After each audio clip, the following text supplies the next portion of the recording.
طرف سے پوری طرح دمک رہا ہے اللہ کے فضل سے۔ امام علی مقام امام حسن مجتبی رضی اللہ تعالیٰ عنہ آپ کے حلق سے وہ کھجور نکال کر کے جان عالم صلی اللہ علیہ وسلم نے رہتی دنیا تک امت کو سمجھایا۔ میں پہلے عرض کر چکا کہ وہ پاک پیدا ہوئے ہیں، ان کے دروازے کی طرف ایسا کھانا رخ بھی نہیں کر سکتا جو ان کا حق نہ ہو یا جسے حلال نہ کہا جا سکے ان کے لیے۔ یہ صرف تربیت امت کے لیے تھا کہ تیرے بچے کا لاڈ بعد میں ہے، حلال اور حرام کی تمیز پہلے۔ ماشاءاللہ۔ دوسری مثال سنیے، اس کو ہم اور انداز میں دیکھتے ہیں۔ نبی اکرم شفیع معصوم صلی اللہ علیہ وسلم سیدہ کریمہ حضرت فاطمہ الزہرا رضی اللہ تعالی عنہا کے گھر تشریف لے گئے۔ حسنین کریمین طیبین طاہرین امام حسن مجتبی نے جان عالم صلی اللہ علیہ وسلم کی بارگاہ میں بھوک کی شکایت کی۔ اچھا سیدہ کریمہ بھی موجود ہیں، والد کی شفقت دیکھیے گا۔ بیٹیاں بیاہ کر کے ایسا نہیں ہوتا کہ باپ بھول جائے۔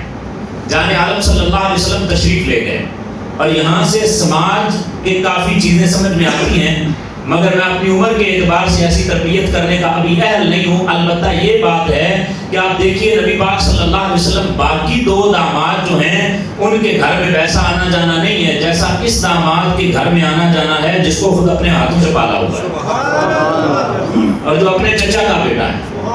یہ بھی امتیاز ہے، یہ بھی فرق ہے نبی اکرم شفیع معصوم صلی اللہ علیہ وسلم کے یہاں۔ اور کریم صلی اللہ علیہ وسلم تشریف لائے تو حسنین کریمین طیبین طاہرین ان دونوں نے بھوک کی شکایت کی۔ جان عالم صلی اللہ علیہ وسلم نے خود دودھ دوا بکری کا اور کریم صلی اللہ علیہ وسلم وہ دودھ لے کر کے حضرت امام حسن مجتبی کے پاس تشریف لائے تو حضرت سیدہ زہرا پاک نے شکایت کی کہ سید ابا جی آپ نے حسین پاک کو دودھ نہیں دیا، وہ بھی رو رہے ہیں، حسن مجتبی کو پہلے دیا ہے۔ تو میرے کریم صلی اللہ علیہ وسلم نے فرمایا حسن نے پہلے مانگا تھا اس لیے حسن کو پہلے دیا۔ یعنی صرف رونے کا لحاظ نہیں رکھا گیا، عدل سکھایا ہے۔ یہ بتائیے کہ جن بچوں کو دودھ دیتے ہوئے ان کے رونے کا نہیں عدل کا لحاظ رکھا گیا اور عدل ان کی گھٹی میں، ان کے خون میں، فطرت میں، سرشت میں ایسے شامل کر دیا گیا کہ دودھ کا ایک پیالہ، پانی کا ایک پیالہ، کھانے کا ایک نوالا دیتے ہوئے بھی عدل کا دامن نہیں چھوٹا اور عدل وہاں خود جو ہے وہ ناز کر رہا ہے۔ بتا جنہیں بچپن میں دودھ دیتے ہوئے عدل ایسے سکھایا گیا ہے وہ کسی ظالم کی بیعت کیسے کر سکتا؟ اللہ بادشاہ صاحب، جن کی گھٹی میں عدل، جن کے دودھ میں عدل، جن کے کھانے میں عدل، جن کے پینے میں عدل، حتیٰ کہ جان عالم صلی اللہ علیہ وسلم جب شہزادے کھیل رہے ہوں، اب دیکھیے نا یہ عدل نہیں ہے تو اور کیا ہے؟ جب نبی پاک صلی اللہ علیہ وسلم مشہور واقعہ ہے، آپ نے سب نے سن رکھے ہیں، میں توجہ دوسرے انداز سے کروا رہا ہوں آپ کی۔ حسنین بھی میں کشتی ہو رہی ہے، جان عالم صلی اللہ تعالیٰ علیہ وسلم ایک شہزادے کو ہئی ہئی کہہ رہے ہیں کہ شہزادے ابھار رہے ہیں جان عالم صلی اللہ تعالیٰ علیہ وسلم، توجہ کرو، دیکھو، لڑو، پکڑو پکڑو، کریم آقا صلی اللہ علیہ وسلم اس طرح کے الفاظ بول رہے ہیں۔ تو یہ عدل نہیں تو اور کیا ہے؟ سیدہ کریمہ کا یہ ڈیمانڈ کرنا کہ یا رسول اللہ ایک کو کہہ رہے ہیں، ایک کو فرما رہے ہیں پکڑ، دوسرے کو نہیں فرما رہے، اللہ اللہ، دوسرے کو نہیں فرما رہے، یہ عدل کا مزاج ہے، دوسرے کو نہیں فرما رہے۔ تو کریم صلی اللہ تعالیٰ علیہ وسلم نے فرمایا ایک کو میں کہہ رہا ہوں پکڑ، دوسرے کو جبریل کہہ رہے ہیں، سبحان اللہ۔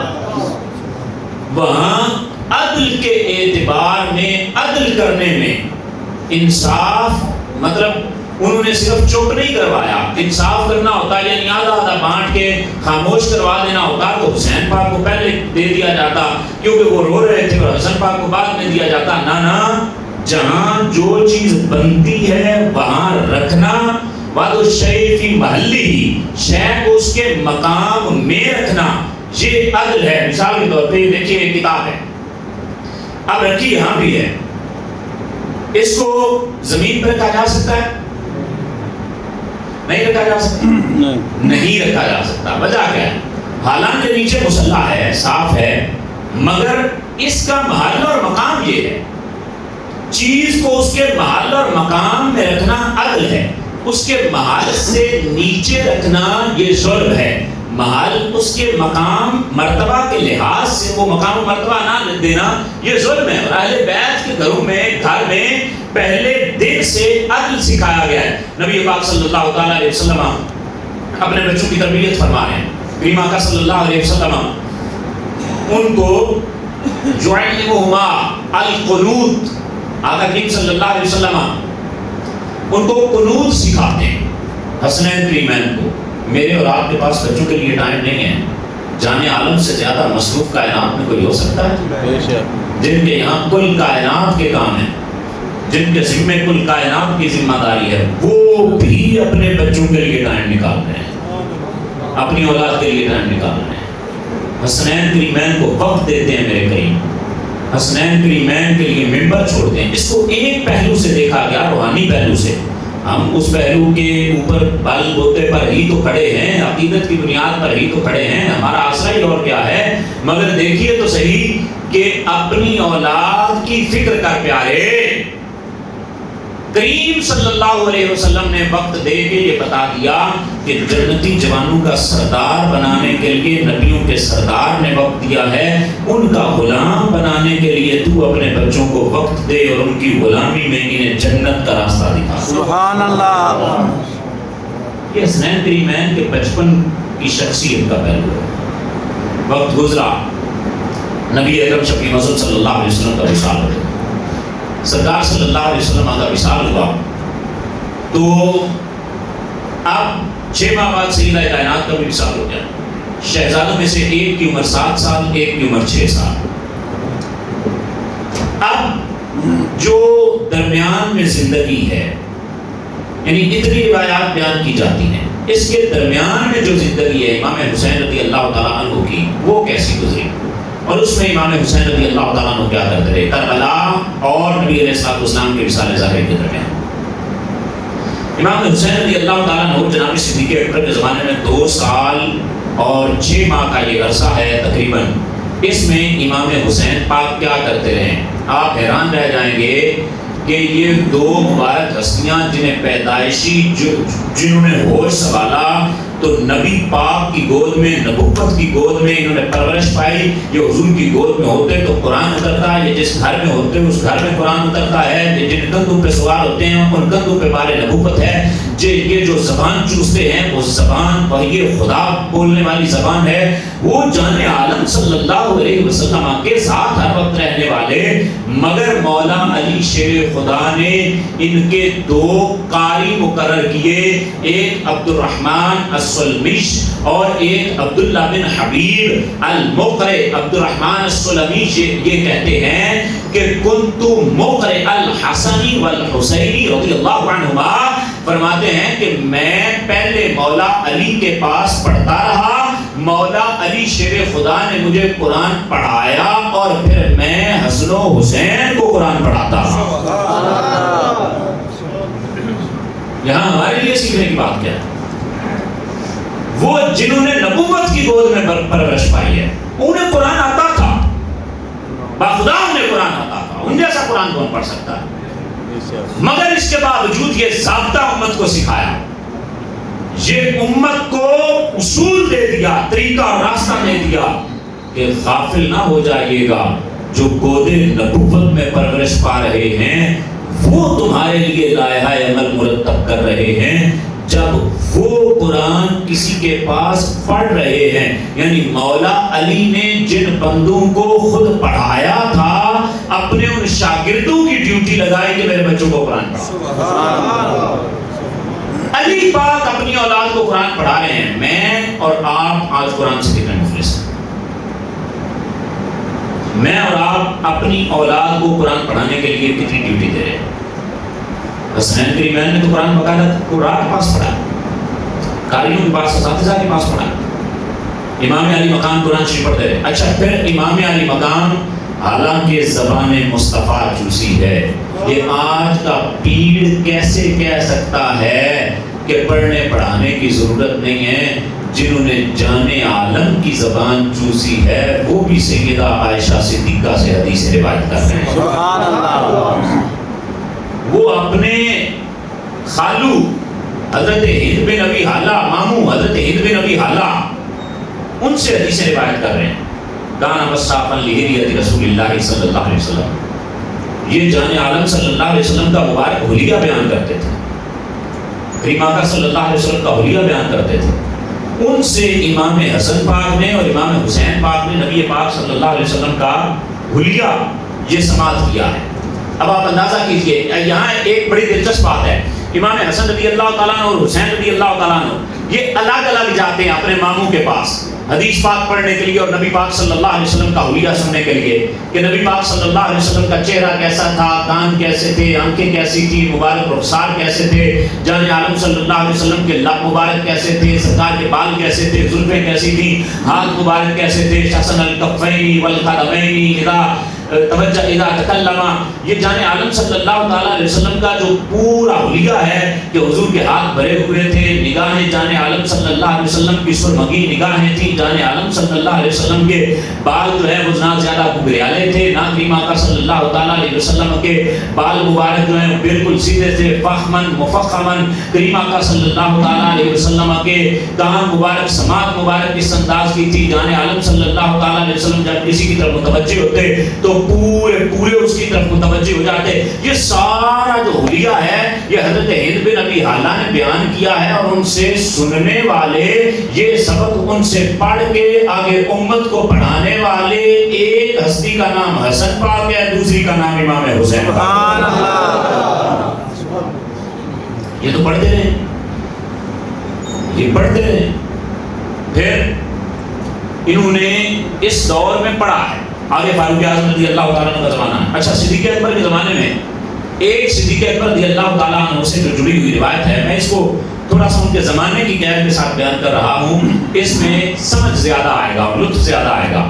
سرکار صلی اللہ علیہ وسلم کا وصال ہو گیا تو صحابہ کرام علیہ رضوان انہیں یقیناً طلب ہوتی تھی کہ جان عالم کی زیارت، جان عالم کی خوشبو، بتاؤ نا، ہم نے ایک بار بھی زیارت نہیں کی، پھر بھی سرکار کا تذکرہ سنتے ہیں تو اندر کسک پیدا ہوتی ہے، تڑپ پیدا ہوتی ہے۔ جن صحابہ نے صحابہ وہ صحابہ جن کی ہر صبح عید ہوتی تھی، قرب خدا کا تھا حاصل، نبی کی دید ہوتی تھی، جنہیں ہر روز مصطفیٰ جان رحمت کا دیدار نصیب ہوتا تھا، ان کے اندر طلب کیسی ہوگی؟ تو وہ صحابہ ڈھونڈتے ہوں گے سرکار کی خوشبو آئے، سرکار کا چہرہ دیکھیں۔ جناب صدیق اکبر رضی اللہ تعالیٰ عنہ نے ایک کلیہ دے دیا، امت کو ایک فارمولہ دے دیا۔ آج اہل بیت کی محبت کی ٹھیکیداری کا دعویٰ کرنا اور بات ہے، اور اہل بیت کے ساتھ محبت کرنا اور بات ہے۔ اہل بیت کے ساتھ محبت کے ضابطے، محبت کے اسلوب، محبت کے طریقے، محبت کے قواعد، محبت کے قانون، اور محبت میں وارفتگی، محبت میں جذباتی پن، اہل بیت سے ٹوٹ کے محبت کرنا، یہ کس نے سکھایا ہے؟ آل رسول سے جو لوگوں کو آج بھی خوشبو آتی ہے رسول اللہ کی، یہ ہمیں کس نے سکھایا ہے؟ صاحبو آل کو دیکھ کے مصطفیٰ جان رحمت کا تصور کر کے آل کی تعظیم کرنا، یہ کس نے سکھایا ہے؟ صحابی رسول سیدنا صدیق اکبر رضی اللہ تعالیٰ عنہ، خلیفہ اول بلا فصل، جو مصطفیٰ کی خوشبو کے رازدار ہیں۔ وہ صدیق اکبر کیا فرماتے ہیں؟ فرماتے ہیں ارقبوا محمدا فی آل محمد، تمہیں طلب ہے مصطفیٰ کو دیکھنے کی، کسک ہے مصطفیٰ کو دیکھنے کی، طلب ہے مصطفیٰ کی خوشبو سونگنے کی، آؤ آل محمد کو سونگ لو، تمہیں مصطفیٰ کی خوشبو آئے۔ سبحان اللہ۔ آج یہ جو امت کو، اچھا پھر آپ اگر کسی شہر سے وابستہ ہیں، کسی آستانے سے وابستہ ہیں، کسی استاد مرشد والے ہیں، تو استاد مرشد سے مراد جو باقی جو استاد مرشد ہیں، یہ جنم شرم کے استاد کی بات نہیں کر رہا، استاد مرشد سے وابستہ ہیں، تو وہ استاد مرشد کے یہاں جب آپ جاتے ہیں تو آپ نے دیکھا ہوگا کہ سید وہ پوچھتے ہیں کوئی کام شروع کرنا ہے، شاہ صاحب ہیں، کوئی سید صاحب ہیں۔ میں آپ کو 2-3 مثالیں دے دیتا ہوں۔ ہم کانن ہم پڑھتے تھے فیضان مدینہ میں، تو وہاں ایک نیا ہال تعمیر ہونا تھا، وہ ہال بہت بڑا ہال بنا ہوگا، نیا ہال تعمیر ہونا تھا، تو رکن شورا، ایک پوری جماعت ہے، جماعت کا رکن شورا مطلب لاکھوں لوگوں میں سے چنے ہوئے جو 26 لوگ ہیں ان میں سے ایک بندہ، وہ شورا کا ممبر، جیسے آپ کے وزیر ہوتا ہے حکومت میں، ایسے شورا کا ممبر ہے، وہ موجود ہیں، اینٹ رکھنی ہے، بنیاد رکھنی ہے حال کی، تو وہ دائیں بائیں ڈھونڈ رہے ہیں کوئی سید ہیں؟ سید نہیں ہے، رک گئے ہیں، انہوں نے بنیاد ہی نہیں رکھی۔ تو انہوں نے جامعہ میں بھیجا بندہ کہ کوئی سید ہے تو بلا کے لائیں۔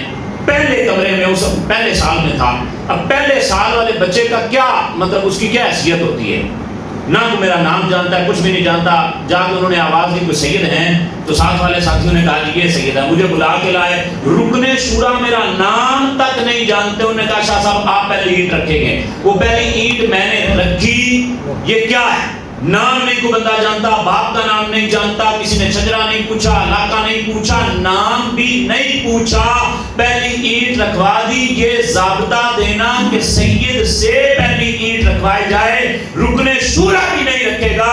اور حضرت قاضی صاحب بیٹھے ہوئے ہیں، یہ چشمدید گواہ ہیں، بلکہ خود ان پہ بیتا تجربہ کیا، انہوں نے یہ واقعہ میں کئی جگہ ان دنوں میں سنا چکا ہوں کہ امت کو یہ جو سلسلہ دیا ہے کہ حضرت امیر اہل سنت مولانا الیاس ستار قادری دامت برکاتہ العالیہ جن پہ ناسبیت کی تہمت اور الزام لگایا جا رہا ہے، جب یہاں سے پنجاب سے یہ لوگ گئے وہاں، حضرت قادری صاحب اور ان کے ساتھ کچھ سادات تھے، سید صاحب ابھی موجود ہیں، اللہ تعالیٰ ان کو عمر خضری عطا فرمائے، کلین شیف تھے، انہوں نے کہا جی پیر صاحب پنجاب سے سادات آئے ہیں تو وہ ملاقات کرنا چاہتے ہیں۔ وہ زیارت پہلے بولا گیا، پیر صاحب نے ہاتھ باندھے، پھر ملاقات کا کہا گیا، تو پیر صاحب نے، لاکھوں لوگوں کے پیر کا نام الیاس قادری ہے، پیر صاحب نے ان سیدوں کے جن کی داڑھی بھی نہیں ہے ان کے ہاتھ چومے ہیں۔ سبحان اللہ۔ یہ مزاج امت کو کس نے دیا ہے؟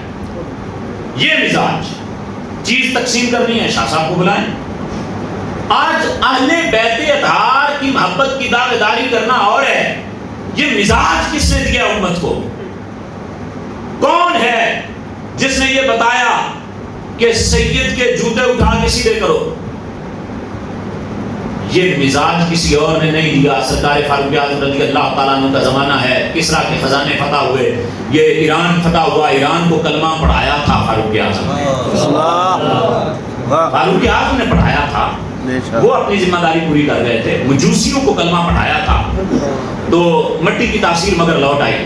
تو سرکار فاروق اعظم رضی اللہ تعالیٰ عنہ، آپ کے زمانے میں ایران فتح ہوا، خزانے سارے لائے گئے، ڈھیر لگ گئے، سپر پاور تھی ایران اس وقت، تو ڈھیر لگ گئے، خزانے رکھے ہوئے ہیں۔ سرکار فاروق اعظم رضی اللہ تعالیٰ عنہ نے یستشیر ابن علی رضی اللہ عنہ، آپ نے مولا علی سے مشورہ مانگا، یہ توجہ طلب بات ہے، مولا علی سے مشورہ مانگا تقسیم کیسے کرنا ہے، ماپ کے دیا جائے یعنی اس طرح چلو بھر بھر کے دیا جائے یا تول کے دیا جائے؟ سخی کریم ہے، انہوں نے فرمایا تولنے کی ضرورت نہیں ہے، بس ہاتھ میں جتنا آتا ہے دیتے ہیں۔ مشورہ کس نے مانگا؟ فاروق اعظم نے۔ کس نے مانگا؟ فاروق اعظم نے۔ کس سے مانگا؟ مشورہ قبول کیا فاروق اعظم نے۔ مشورہ مانگنے والے فاروق اعظم، دینے والے دینے والے دینے والے مشورہ مانگنے والے فاروق اعظم، دینے والے مولا علی۔ وہ تو مشورے مانگتے رہے ہیں، مشورے دیتے رہے ہیں، قبول کرتے رہے ہیں، پھر گویا فاروق اعظم، روایت کا مزاج بتاتا ہے، لفظ نہیں ہے، مزاج یہ بتاتا ہے کہ فاروق اعظم نے یوں دیکھا ہوگا، پوچھا گیا کیا دیکھ رہے ہیں؟ حسن پاک اور حسین پاک کدھر ہے؟ کیا کرنا ہے؟ یہ مال تقسیم کرنا شروع کرنا ہے، اور اب تو یہ روایت ہو گئی نا، جو سادات کی تقریر کر رہے ہیں اب تو انہیں پتا ہے اور صدیوں سے چلا رہا ہے، تب جس نے یہ شروع کیا تھا اس دانشور اور مدبر کا نام عمر فاروق اعظم رضی اللہ عنہ۔ حسن پاک سے اور حسین پاک سے شروع کیا۔ عمر عمر عمر، وہ عمر جس کے آداب شہدا سر، اس خدا دوست حضرت پہ عمر پاک نے تعظیم سکھائی آل رسول کی۔ شروع ان سے کرنا ہے۔ 2 گنا دیتے ہیں جی سادات کو، یہ لطف بھی سادات کے بچوں نے لیا، لنگر بانٹ رہا ہے تو 2 گنا دیا جائے، فلاں بانٹ رہا ہے 2 گنا دیا جائے، یہ 2 گنا کا تصور کہاں سے آیا ہے؟ نبی پاک صلی اللہ علیہ وسلم نے اپنے زمانے میں اپنی اولاد کو ایسے نہیں دیا، سرکار نے نہیں دیا، یہ رواج کس نے ڈالا ہے؟ سادات کو ممتاز رکھنا، جدا کرنا، حیثیت دینا، یہ رواج کس نے ڈالا ہے؟ دیکھیے گا، سب سے پہلے شروع کرنے کا رواج فاروق اعظم نے ڈالا، 2 گنا دینے کا رواج، روایت آپ نے سنی ہوئی ہے، 2 گنا دینے کا رواج۔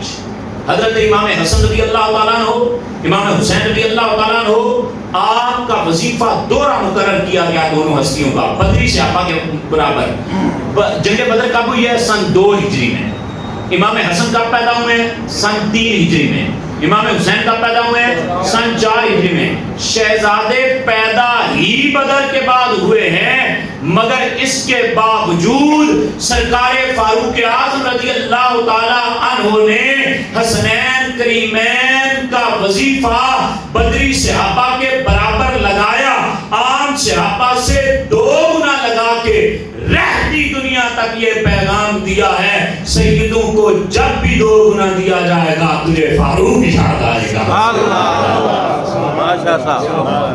تجھے عمر یاد آئے گا، سادات سے شروع کرے گا تب بھی عمر یاد آئے گا، سیدوں کو 2 گنا دے گا تب بھی عمر یاد آئے گا۔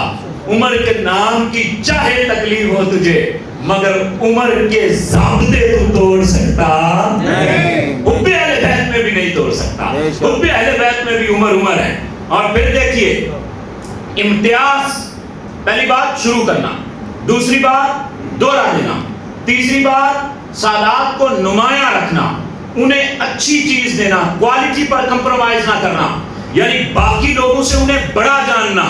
یہ اہل بیت اطہار کے لیے یہ جو صفت مقرر کی، یہ کس نے کی؟ وہ مشہور روایت آپ لوگوں نے سنی ہوگی کہ جبے آئے، سارے لوگوں کو پہنائے گئے، حسنین کریمین کو جبے نہیں دیے گئے، تو سرکار فاروق اعظم نے کیا فرمایا؟ یمن کے گورنر کو خط لکھا، مجھے بتاؤ عمر پاک کے زمانے میں عمر خلیفہ ہیں، کبھی ان کے بیٹے کے لیے شاہی خزانے سے 1 پائی کی بھی کوئی شے نہ کوئی گورا آج تک ثابت کر سکا ہے، نہ کوئی کالا کر سکا ہے۔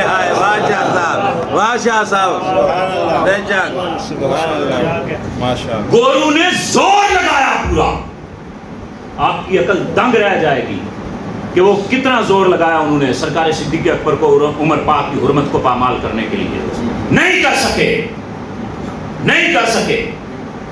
عمر پاک پہ اتنی کتابیں انہوں نے لکھی اور اتنی سرچ کی، اور صرف اس لیے نہیں کہ ان کی عظمت کو سلام پیش کرنے کے لیے، ان پر نقد وارد کرنے کے لیے، تنقید کرنے کے لیے، مگر نہ گورا عمر پہ 1 پائی کی کرپشن ثابت کر سکا ہے، نہ کوئی کالا عمر پہ کوئی کرپشن ثابت کر سکا ہے۔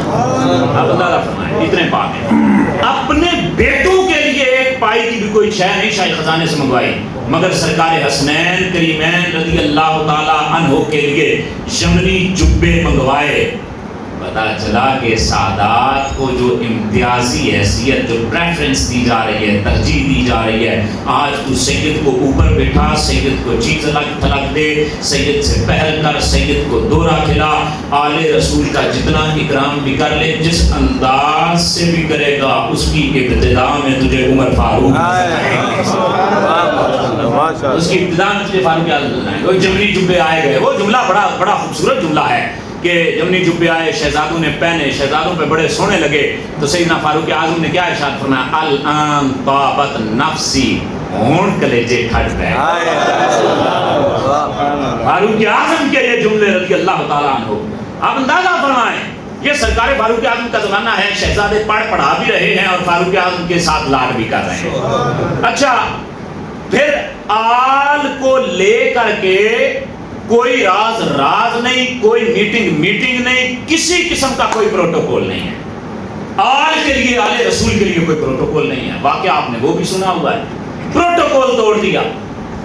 یہ جو سانچہ میں بنا رہا ہوں، اس سانچے میں فٹ کر کے سنائے نا تو کسی کالے کی کالک نہیں باقی رہے گی، اگر باقی رہے گی تو اتنا جل جائے گا کہ راکھ بن جائے گا۔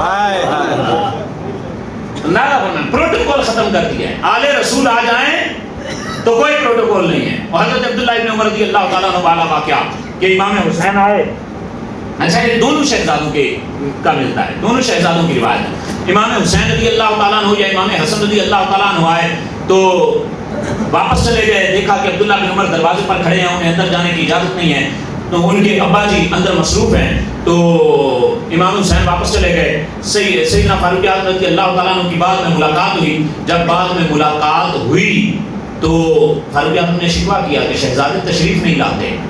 اچھا شہزادے کوئی دوست ہے فاروق اعظم کے؟ دوستی والی عمر ہے ان کی؟ عمر دوستی والی نہیں، مگر آپ بے تکلفی دیکھیے اور عمر پاک کا شہزادوں کا ادب کرنا دیکھیے۔ آپ کو صرف روایت، جس بندے کو یہ پتہ نہیں ہے کہ ان دونوں بندوں کی عمر میں تفاوت کیا ہے، وہ روایت کے لفظ پڑھ کے دیکھ لیں، اسے نہیں پتہ چلے گا کہ بڑا بندہ چھوٹے سے مخاطب ہے، کوئی چچا اپنے بھتیجے سے مخاطب ہے۔ شہزادے تشریف نہیں لاتے، آپ آتے نہیں۔ تو شہزادوں نے کہا کہ وہ میں نے دیکھا کہ آپ کے صاحبزادے کھڑے ہیں، عبداللہ بن عمر کھڑے ہیں۔ اچھا عبداللہ بن عمر میں بھی شہزادوں سے بہت بڑے ہیں، 10-12 سال کا کم از کم فرق ہے۔ تو میں نے کہا کہ انہیں اجازت نہیں ملی تو مجھے کیسے ملے گی؟ وہ عمر کا بیٹا ہے۔ اللہ اللہ، وہ عمر کا بیٹا ہے، آپ رسول اللہ کے صفت ہیں، آپ ریحانۃ الرسول ہیں، آپ جگر پارہ مصطفیٰ ہیں۔ تو یہ 5 چیزیں میں نے آپ حضرات کے سامنے ذکر کی ہیں۔ آل رسول کے لیے پہل کرنا، دوہرا دینا، امتیازی شے دینا، کوالٹی والی چیز دینا، ان کے لیے پروٹوکول سارے ختم کر دینا، ڈائریکٹ آنے کی اجازت دے دینا، ان ساری چیزوں کا اہل بیت کے لیے جس ہستی نے باقاعدہ آغاز کیا ہے اسے عمر فاروق اعظم رضی اللہ تعالیٰ۔ سبحان اللہ۔ ہماری کتابوں میں روایت نہیں ہے، روافظ کی کتابوں میں یہ روایت موجود ہے کہ سرکار فاروق اعظم رضی اللہ تعالیٰ عنہ کے زمانے میں شہزادے جہاد کے لیے بھی تشریف لے گئے۔ جب فاروق اعظم رضی اللہ تعالیٰ عنہ کا انتقال ہوتا ہے تو شہزادوں کی عمر 19.5 سال اور 20 سال ہے۔ ایک شہزادے 20 سال کے ہیں، ایک 19 سال کے۔ یہ پورا آپ نے وہ دیکھنا ہے۔ نبی علیہ السلام کے وصال کے وقت 6 سال اور 7 سال، صدیق اکبر کے وصال کے وقت 9.5 سال، اور فاروق اعظم کے وصال کے وقت تقریباً 19.5 سال، 20 سال کی عمر ہے۔ عثمان غنی کا زمانہ آ جاتا ہے۔ اب شہزادے پورے عالم شباب، جوانی، مرتضیٰ کریم کا زور نظر آ رہا، شہزادے جہاد کے لیے تشریف لے جاتے ہیں طرابلس افریقہ کی طرف۔ مہم بڑی لمبی چوڑی، اور اگر آپ علماء کے پاس بیٹھنے والے ہیں تو آپ کو بڑا لطف آئے گا۔ یہ سارا جو جہاد میں لشکر تھا یہ سارا صاحبزادوں کا لشکر ہے۔ امام حسن پاک، امام حسین پاک، عبداللہ بن عمر، عبداللہ بن زبیر، عبداللہ بن عمر بن العاص، حضرت اسامہ بن زید، یعنی وہ ہستیاں جو مصطفیٰ کے کندھے سے کندھا ملا کے لڑتی تھیں، ان سب کی اولادیں حسن حسین کے کندھے سے کندھا ملا کے کھڑی ہیں۔ ان سب کے شہزادے۔ تو یہ طرابلس افریقہ کی طرف نکلے شہزادے، وہاں جنگ نہیں ہوئی، حالانکہ بہت سارے فتح ہو گئے، یعنی جس طرف جاتے تھے تو لوگ معاہدہ کر لیتے تھے، علاقے فتح ہو جاتے تھے۔ دوسری جو مہم ہے وہ شہزادے گئے ہیں جرجان کی طرف، جہاں آخری جو علاقہ ہے، آخری گاؤں ہے یا شہر ہے، وہاں جا کے جنگ ہوئی ہے، اور اس جنگ میں پھر ذوالفقار حیدری کی چمک امام حسن پاک کے ہاتھ میں کبھی نظر آئی ہے اور کبھی امام حسین کے ہاتھ میں نظر آئی ہے۔ یہ حضرت عثمان ذو النورین کے دور میں۔ اب مجھے ایک چیز کی طرف صرف اشارہ کرنا ہے کہ جو جہاد فی سبیل اللہ ہے نا، یہ حاکم اسلام کے تحت، حاکم اسلام نہ ہو تو جہاد فی سبیل اللہ کے ثواب کی امید نہیں رکھی جا سکتی۔ جہاد فی سبیل اللہ حاکم اسلام کے تحت ہوتا ہے، اور حسنین کریمین حاکم اسلام کس کو مانتے ہیں؟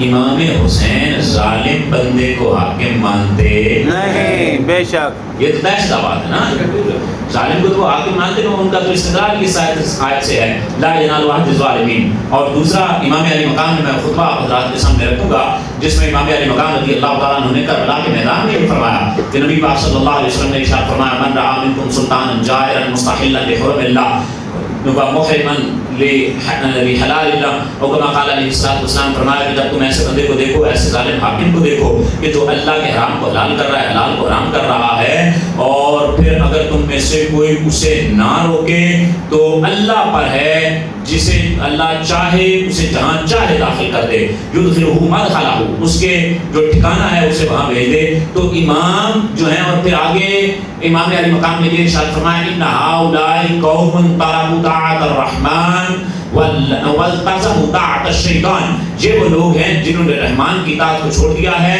اور شیطان کی اطاعت کو لازم کر لیا ہے۔ یعنی امام حسین کا تو استدلال یہ ہے کہ ظالم کی حکومت، ظالم آدمی حاکم نہیں ہو سکتا۔ حضرت عثمان غنی کے زمانے میں جہاد کی ایک نہیں دو مہمات کے لیے ان کی خلافت میں جانا یہ بتاتا ہے کہ حسنین کریمین نے پورے دل سے عثمان غنی کو نہ صرف خلیفہ مانا ہے بلکہ خلیفہ راشد تسلیم کیا۔ سبحان اللہ۔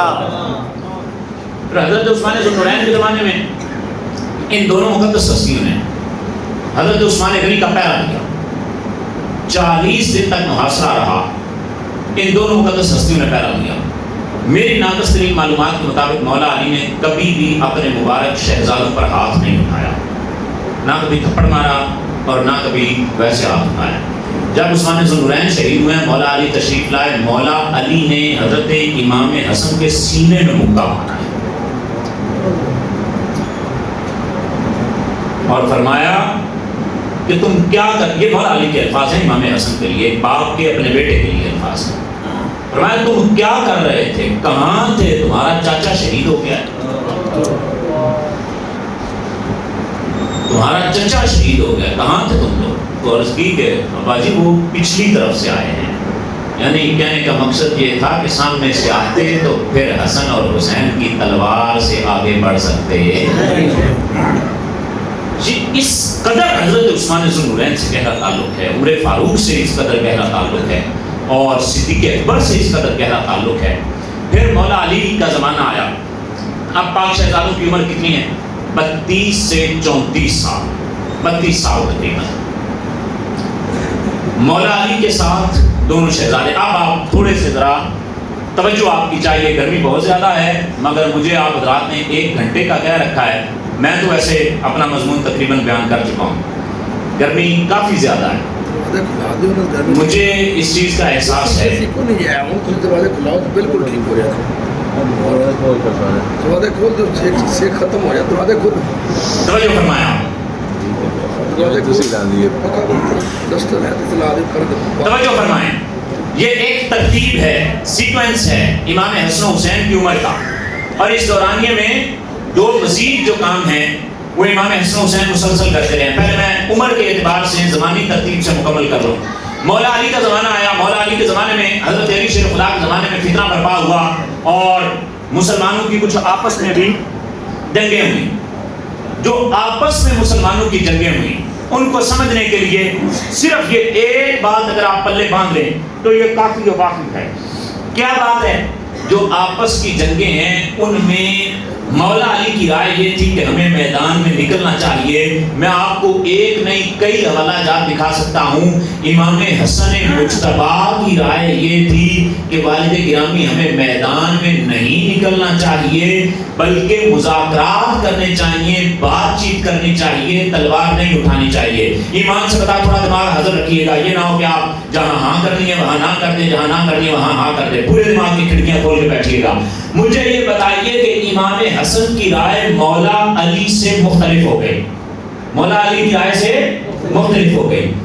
میں اور آپ مولا علی اور امام حسن میں جج بن سکتے ہیں کہ باپ کی رائے ٹھیک ہے یا بیٹے کی رائے ٹھیک ہے؟ یہ پیچھے والے بچے بھی، امام حسن اور مولا علی کی رائے میں اگر اختلاف ہو جائے تو فیصلہ کون کرے گا کہ کون صحیح ہے؟ 14 صدیوں بعد کا کوئی بندہ کر سکتا ہے؟ کس کی رائے مناسب ہے، کس کی رائے زیادہ ٹھیک ہے؟ کیوں نہیں کر سکتے فیصلہ؟ جذباتی بات نہیں، اصولی بات کرنی، اس لیے کہ علی بھی مصطفیٰ کے تربیت یافتہ ہیں اور حسن پاک بھی مصطفیٰ کے تربیت یافتہ۔ علی بھی جنتیوں کے سردار ہیں اور حسن مجتبی بھی جنتیوں کے سردار ہیں۔ مولا علی بھی جنتی، حسن مجتبی بھی جنتی۔ کیوں؟ نبی پاک کی رفاقت اور صحبت کی وجہ سے۔ سبحان اللہ، بے شک۔ کس وجہ سے؟ نبی پاک کی رفاقت اور صحبت۔ آپ مجھے یہ بتائیے کیا ہم علی پاک کو اس لیے مانتے ہیں کہ وہ علی ہیں؟ نہیں۔ ان کی ذات کی وجہ سے مانتے ہیں؟ نہیں۔ امام حسن مجتبی کو ان کی ذات کی وجہ سے مانتے ہیں؟ ہم جس کو بھی مانتے ہیں رسول اللہ صلی اللہ علیہ وسلم کی وجہ سے مانتے ہیں۔ مولا علی کی عظمتیں اس لیے ہیں کہ علی اخی مصطفیٰ ہیں، نبی پاک کے عمزاد ہیں، نبی پاک صلی اللہ علیہ وسلم کے بھائی ہیں۔ میرے نبی پاک نے یہ ارشاد فرمایا من کنت مولاہ فہذا علی مولا، جس کا میں مولا اس کا علی مولا۔ مولا علی کو یہ رتبے نبی پاک نے دیے، امام حسن کو رتبے نبی پاک نے دیے، امام حسین کو رتبے نبی پاک نے دیے۔ اب اگر میں اور آپ امام حسن میں اور مولا علی میں جج نہیں بن سکتے تو باقی وہ ہستیاں جن کی تربیت مصطفیٰ جان رحمت نے کی ہے اور جن کے بارے میں مصطفیٰ پر اترنے والا قرآن یہ فیصلہ کرتا ہے وَكُلًّا وَعَدَ اللَّهُ الْحُسْنَى، اللہ نے ان سے جنت کا وعدہ فرمایا ہے، رضی اللہ عنہم ورضوا عنہ، اللہ ان سے راضی، یہ اللہ سے راضی ہے۔ اگر حسن پاک اور علی پاک میں اس بنیاد پر میں جج نہیں بن سکتا کہ یہ جنتی ہے، یہ مصطفیٰ کی تربیت یافتہ ہے، تو علی پاک میں اور باقی صحابہ میں بھی میں جج نہیں بن سکتا، کیونکہ یہ سارے مصطفیٰ کے تربیت یافتہ بھی ہیں اور قرآن ان سب کو جنتی بھی کہتا ہے۔ سبحان اللہ، تکبیر، نعرہ رسالت، نعرہ تحقیق، نعرہ حیدری، عظمت و شان مصطفیٰ کریم، عظمت و شان شہدائے کربلا۔ زندہ یہ بات یاد رکھیے کہ جب آپ کو مولا علی کی محبت اس بات کی طرف لے جائے کہ مولا علی کی محبت کا جعلی سہارا لے کر آپ مصطفیٰ کے باقی تربیت یافتہ لوگوں پر تنقید کرنا شروع کریں تو پھر سمجھ لیجئے کہ دائرہ محبت وہ نہیں جو مصطفیٰ نے بتایا ہے، آپ کا دائرہ کسی اور نے لگا دیا ہے۔ مصطفیٰ جان رحمت نے جو دائرہ محبت دیا ہے اس میں نبی پاک نے کہ جتنے تربیت یافتہ لوگ ہیں وہ سارے جنتی ہیں اور ہم ان سب سے محبت بھی کرتے ہیں۔ ہاں، اس بات کا خیال رہے کہ ناسبیت نے ننگا ناچ شروع کر دیا ہے۔ 3 4 7 دن کی بات ہے، آپ حضرات تک یہ پوسٹیں پہنچنا شروع ہو جائیں گی۔ مولا علی کی خلافت پر لوگوں نے بک بک شروع کی ہے۔ ہم یہ نعرہ لگا کے وہ سینے جلا کے راکھ کر دیں گے جن کے دلوں میں بغض علی ہے۔ جس کا میں مولا اس کا، جس کا میں مولا اس کا، جس کا میں مولا اس کا، ہم علی والے ہیں۔ ہم صحابہ پر تنقید برداشت نہیں کرتے، مگر مولا علی کی طرف کسی نے آنکھ اٹھائی تو آنکھ نکال کے باہر پھینکنے کی صلاحیت رکھتے ہیں اللہ کے۔ ہم مولا علی سے بے پناہ محبت کرتے ہیں، الحمدللہ، دیوانہ وار محبت کرتے ہیں۔ زمانہ مولا علی شیر خدا کا، شہزادے ساتھ ساتھ ہیں، تلواریں دونوں نے اٹھائی ہوئی ہیں، خوارج کا کے چھکے چھڑا دیے گئے، اور اسی طرح دیگر لوگوں کے ساتھ جب جنگیں ہوئی تو شہزادے ساتھ ہیں۔ کوفہ کی سرزمین مولا علی شیر خدا شہید کر دیے گئے، امام حسن خلیفہ بنے۔ امام حسن مجتبی رضی اللہ تعالیٰ عنہ کی خلافت 6 مہینے کی، 6 مہینے امام حسن مجتبی خلیفہ رہے۔ امام حسن کو ہم خلیفہ راشد مانتے بھی ہیں، کہتے بھی ہیں، مگر جب یہ کہا جاتا ہے کہ خلفائے راشدین کتنے ہیں تو کیا جواب آتا ہے؟ کتنے ہیں؟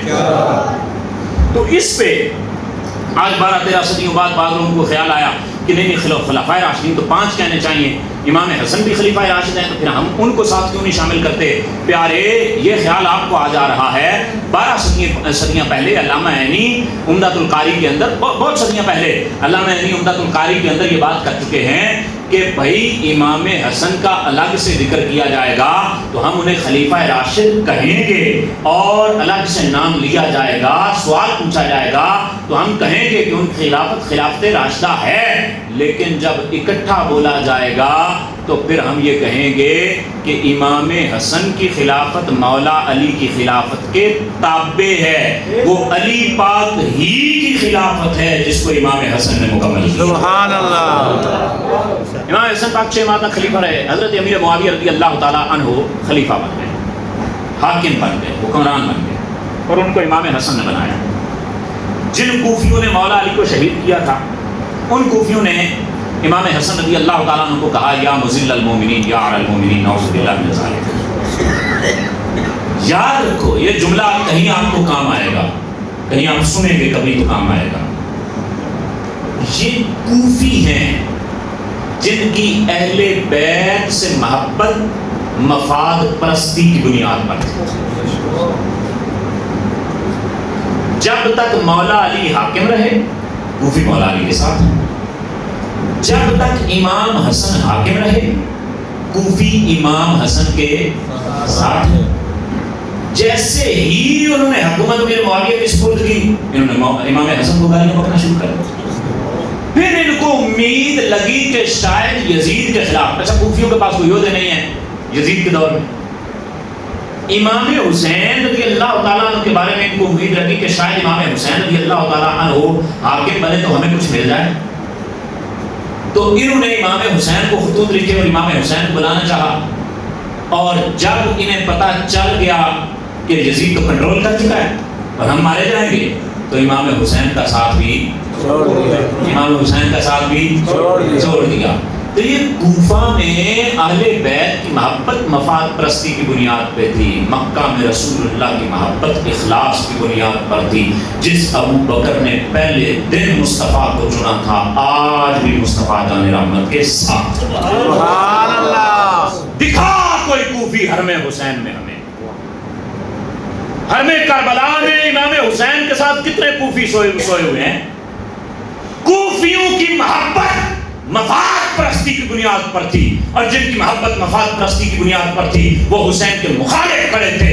جن کی محبت رسول اللہ کے ساتھ اخلاص کی بنیاد پر تھی وہ بدر سے لے کے آخری فتح مکہ تک مصطفیٰ کے ساتھ کھڑے رہے۔ سبحان اللہ۔ بے شک، اور آج بھی مصطفیٰ علیہ رحمت کے ساتھ۔ بے شک۔ جہاں قبریں بتائیں گی تجھے کہ کس کی محبت اخلاص کی بنیاد پر تھی، کس کی محبت مفاد کی بنیاد پر ماشاء اللہ۔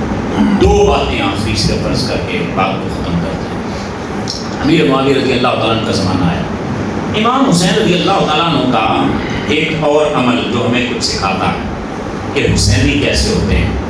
بھنگ پینے والے، گھٹا پینے والے، یا سال کے بعد سارا سال شرابیں جن کے اڈوں پہ پی جاتی ہیں، انہی اڈوں سے امام حسین کا جلوس برآمد ہو۔ استغفر جی جی آپ خود غور کر لیں،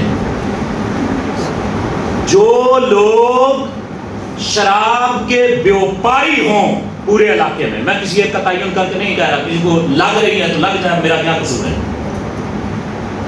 جن لوگوں کا شراب کا بیوپار ہو پورے علاقے میں، اگر انہی کے گھر سے جلوس برآمد ہو تو بتا وہ جلوس کس کا جلوس ہے؟ وہ حسین کا جلوس ہے یا یزید کا جلوس ہے؟ یزید کا جلوس۔ یہ آپ نے کہا ہے، میں نے سوال کیا۔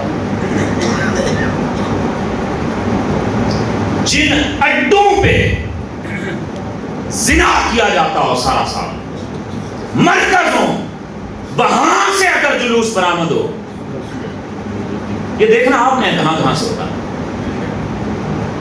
سارے ٹی وی چینلز پہ ننگا ناچ کرنے والے تجھے کہاں نظر آئیں گے؟ محرم میں۔ یہ کیا ہے؟ میں فرقہ واریت یا مسلک کی بنیاد پہ نہیں کہہ رہا ہوں، اس رواج کی بنیاد پہ کہہ رہا ہوں۔ حسینی ہونے کا دعویٰ کرتے ہو، صرف ایک مجلس پہ بندہ جو ہے وہ تم قبول کر لیتے ہو اور لیڈر بنا لیتے ہو، یہ تمہاری حسینیت ہے۔ آنند ایک ہمارا جلوس، کس مائی کے لال میں جرأت ہے کہ آگے آئے؟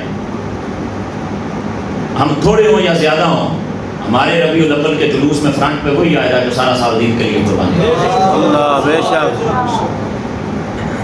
حضرت امیر معاویہ رضی اللہ تعالیٰ عنہ کا زمانہ ہے کسی بندے نے امام حسین رضی اللہ تعالیٰ عنہ کے بارے میں امیر معاویہ سے پوچھا کہ بتائیے معاویہ حسین کہاں ملیں گے؟ مدینے جا رہا ہوں امام حسین رضی اللہ تعالیٰ عنہ سے ملاقات کرنی،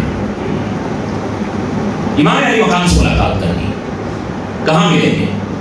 حضرت امیر معاویہ رضی اللہ تعالیٰ عنہ نے امام حسین کا ایڈریس بتایا۔ یہاں یہ بات توجہ طلب ہے کہ کسی بندے کی نشانی اور پتہ پوچھا جائے اور 2000 کلومیٹر کے فاصلے پر پوچھا جا رہا ہے، دمشق سے مدینہ 2000 کلومیٹر ہے، 2000 کلومیٹر کے فاصلے پر پوچھا جا رہا ہے۔ اب کوئی بندہ آپ سے صبح پوچھے مجھے بشار یہ ہے سب تقریر کرنے کتنے لپڑ دے، تو آپ کہہ سکتے ہیں کہ آپ کہیں گے کہ رات انہوں نے یہاں تقریر کی، ہو سکتا ہے کل بھی یہی ہو۔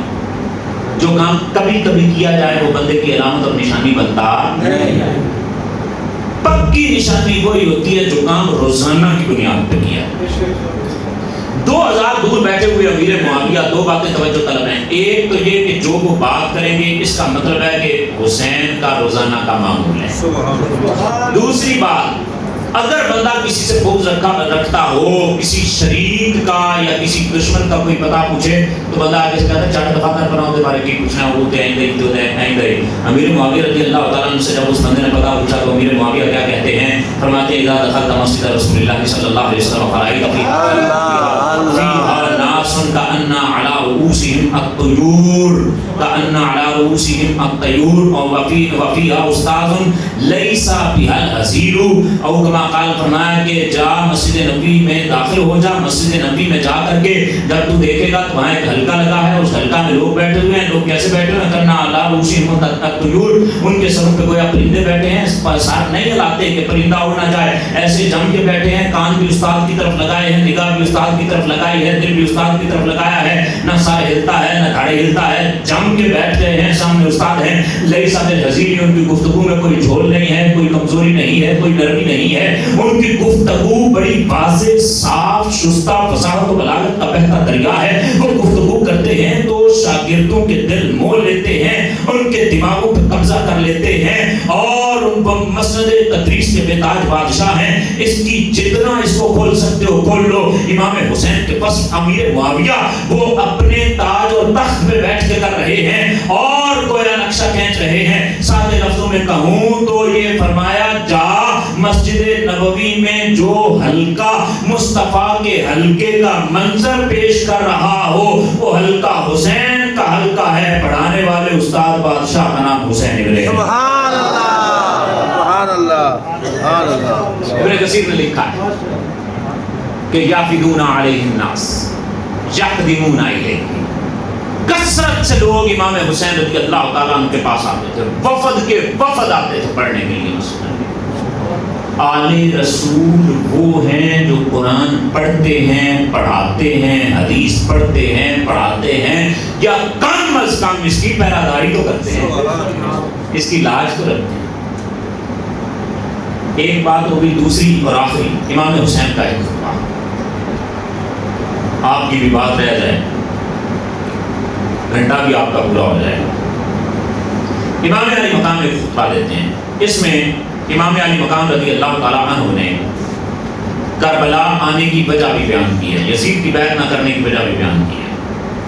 آپ فرماتے ہیں حمد و صلات بیان کی، حمد و صلات کے بعد فرمایا اما بعد فانسبونی، لوگو میرا نسب معلوم کرو، فانسبونی، میرا نسب معلوم کرو، فانظروا، دیکھو، یہ کربلا کا منظرنامہ ہے، سنیے گا ذرا توجہ کے ساتھ۔ فانظروا، دیکھو، من انا، میں کون، میں کون، ثم راجعوا انفسکم فآتبوها، اور پھر اپنے آپ کو بھی دیکھو، اپنی جانوں کو دیکھو، اپنی طرف غور کرو، اپنے گریبان میں جھانکو اور اپنے آپ کو ملامت کرو۔ وانظروا هل يصلح ويحل لكم قتلي وانتهاك حرمتي، غور کرو کیا تمہیں میرا قتل زیب دیتا ہے؟ کیا تمہیں یہ بات زیب دیتی ہے کہ تم میری حرمت کو پامال کرو؟ الست ابن بنت نبیکم وابن وصیہ وابن عمہ، اللہ اکبر، یزیدی بدبختو، کوئی بہانہ قیامت کے دن کام نہیں آئے گا۔ تم یہ نہیں کہہ سکو گے کہ ہم تو جانتے ہی نہیں تھے کہ حسین ہیں، ہمیں پتہ ہی نہیں چلا کہ نبی کا نواسا ہے۔ او یزیدی بدبختو، جن قبروں میں تم ہو تمہاری قبر پہ اللہ لعنت کرے، جہاں بیٹھے ہو تمہاری قبروں پہ عذاب اللہ بڑھائے۔ لعنکم اللہ، اللہ تمہارے لعنتوں میں، تمہارے اوپر لعنتوں میں اور عذاب میں اضافہ فرمائے۔ فرمایا امام نے کہ او یزیدیو دیکھو میں تمہارے نبی کی بیٹی کا بیٹا ہوں۔ اللہ، اور ایک خطبے میں یہ ہے کہ اس وقت کسی نبی کی بیٹی کا کوئی بیٹا دنیا میں موجود نہیں ہے میرے سوا۔ میں ابن وصی رسول کا بیٹا ہوں، میں ابن عمی ہی نبی کے چچا کا پوتا ہوں۔ وَأُولَى الْمُؤْمِنِينَ بِاللَّهِ وَالْمُصَدِّقِ لِرَسُولِ اللَّهِ أَوَلَيْسَ حَمْزَةُ سَيِّدُ الشُّهَدَاءِ عَمُّ أَبِي، کیا حمزہ سید الشہداء میرے باپ کے چچا نہیں ہیں؟ کیا جعفر طیار میرے چچا نہیں ہیں؟ اور تمہیں یہ بات نہیں پہنچی، تمہیں یہ پتہ نہیں ہے؟ رسول پاک نے یہ فرمایا تھا قال لی ولی اخی انتما سیدہ شباب اہل الجنہ وقرۃ عین اہل السنہ۔ تمہیں اس بات کا تمہیں یہ فرمان نہیں پہنچا، یہ کربلا کا خطبہ ہے، اے اہل سنت یہ کربلا کا خطبہ ہے۔ امام اپنا تعارف کروا رہے ہیں، اور وہ تعارف کروا رہے ہیں جو اس وقت ضروری ہے، جو اتمام حجت کے لیے ہے۔ اس تعارف میں امام فرماتے ہیں تمہیں یہ بات نہیں پہنچی، نبی پاک نے مجھے اور میرے بھائی کو فرمایا تم دونوں جنتی جوانوں کے سردار ہو اور اہل سنت کی آنکھوں کی ٹھنڈک۔ سبحان اللہ، اہل سنت کی آنکھوں کی عقدی ٹھنڈک دل دا چین، یا حسن یا حسین، یا حسن یا حسین، عقدی ٹھنڈک دل دا چین۔ یا حسن یا حسین۔ امام نے فرمایا میں نکلا کیوں ہوں؟ کیونکہ نبی پاک صلی اللہ علیہ وسلم نے ارشاد فرمایا تھا جب تم میں سے کوئی دیکھے کہ ظالم حاکم اللہ کی حرمتوں کو پامال کر رہا ہے، نبی کی سنت کی مخالفت کر رہا ہے، لوگوں پر ظلم کر رہا ہے، تو جو بندہ اپنے فعل یا قول کے ساتھ اسے نہ روکے، کان حقا اللہ یدخلہ مدخلا، اللہ پر حق ہے کہ اللہ اسے اس کے مقام میں ٹھکانے میں داخل کر دے۔ میں اس وقت روئے زمین پر وہ بندہ ہوں انا حق بھی، میں سب سے زیادہ یہ ذمہ داری اپنی سمجھتا ہوں کہ میں اس ظالم کو اپنے ہاتھ سے روکوں، اس ظالم کو اپنے ہاتھ سے۔ امام کے نکلنے کے لیے امر بالمعروف و نہی عن المنکر، برائی کو روکنا اور نیکی کا حکم دینا، یہ امام کے نکلنے کی بنیادی وجہ ہے۔ شراب، سود، جوا، زنا، چار بڑے گناہ ہیں جو ایمان بھی برباد کرتے ہیں، معاشرہ بھی برباد کرتے ہیں۔ ان کو روکنے والا حسینی ہے اور ان کا ساتھ دینے والا یزید کے عمل کا ساتھ دے رہا ہے۔ آپ ڈائریکٹ یزیدی کہہ دیتے ہیں، اب یزیدی کہنے کا مطلب حسین کے قتل میں بھی ملوث ہونا ہے، تو اس لیے یہ یزید والے اعمال کر رہا ہے، یزید والے پلڑے میں جا رہا ہے، نہ جائے، ان سے باز آ جائے، حسینیت والا کام کرے۔ میں نے آپ حضرات کے سامنے جو پوری گفتگو کی ہے اس کا خلاصہ یہ ہے، حسینی ہو تو بچوں کی تربیت کرو، امام حسن اور حسین کی مصطفیٰ نے تربیت کی ہے۔ حسینی ہو تو صدیق اکبر کا ادب کرو، کیونکہ صدیق اکبر نے آل رسول کا ادب سکھایا ہے۔ حسینی ہو تو فاروق اعظم کو سلیوٹ پیش کرو، کیونکہ سادات کے ادب کے جتنے طریقے آج تم اختیار کر رہے ہو وہ سارے ہمیں فاروق اعظم نے عطا فرمائے ہیں۔ حسینی ہو تو عثمان غنی کی عزت کی پیراداری کرو، کیونکہ امام حسن و حسین نے عثمان غنی کی عزت کی پیراداری کی ہے۔ حسینی ہو تو قرآن سے محبت کرو، کیونکہ مولا علی نے اپنے بچوں کو پڑھانے کے لیے خود استاد مقرر کیے ہیں۔ حسینی ہو تو ظلم کے خلاف کم از کم آواز ہی بلند کر لو، بڑی بات نہیں تو چھوٹی چھوٹی سطح پہ جو ظلم ہو رہا ہے اس کے خلاف بھی تھوڑا بہت کہہ لو، حق کے ساتھ کھڑے ہو جاؤ، ظلم کا ساتھ چھوڑ دو۔ احسان مانتا ہے زمانہ حسین کا، بورو ملک نے گایا ترانہ حسین کا، ایک پل کی تھی حکومت یزید کی، صدیاں حسین کی، زمانہ